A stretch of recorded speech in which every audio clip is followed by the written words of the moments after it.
d'un avant-après donc sur la partie paye et RH. Avant, on devait installer des versions, paramétrer des versions. Si on parle de paye, on paramétrait des rubriques, des taux, le SMIC. Donc, et en fait, il y avait une mise à jour légale. Alors, rebelote et on recommence. Et ça, effectivement, donc, si je prends le après, avec la paye en ligne, notamment celle de Sedge, eh bien finalement, donc elle se déploie donc naturellement. Je n'ai pas d'installation. Donc, dès qu'il va y avoir une mise à jour légale ou conventionnelle, les mises à jour sont automatiques. Donc, au final, pour un client, on comprend très bien qu'il est rassuré parce qu'il va avoir une paye qui est donc sécurisée, donc sécure en termes de normalité, donc de légal.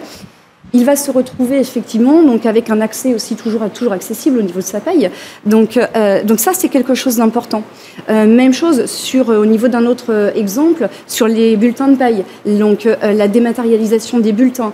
Les salariés vont, au lieu d'avoir un bulletin de paye donc, envoyé par mail, ce qui n'est pas du tout sécurisé et pas norme RGPD, donc ils vont effectivement l'avoir distribué automatiquement, sans aucune manipulation, donc dans un coffre-fort, donc le coffre-fort salarié comme entreprise.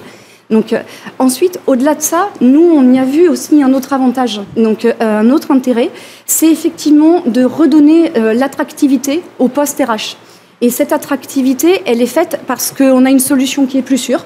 On a une solution qui est moins stressante pour les fonctions RH, donc, et on a une solution qui va pouvoir être aussi destinée à des postes un petit peu moins purement RH.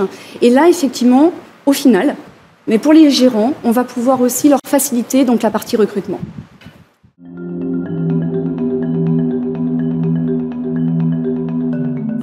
Donc, peuvent être en API. On va parler d'API, on va parler de web service, donc en fonction des différentes solutions SaaS, justement. Donc c'est pour ça que c'est important, et merci Vincent.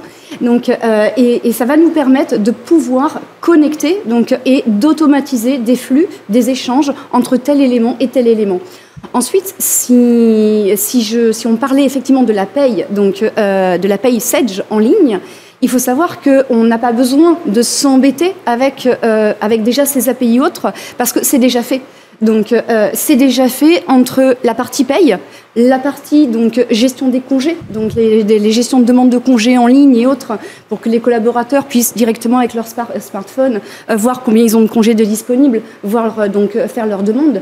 Donc, tout cet aspect de gestion de congés absence est déjà en ligne et intégré. Même chose pour les modules, effectivement, SEE, donc avec la gestion des entretiens.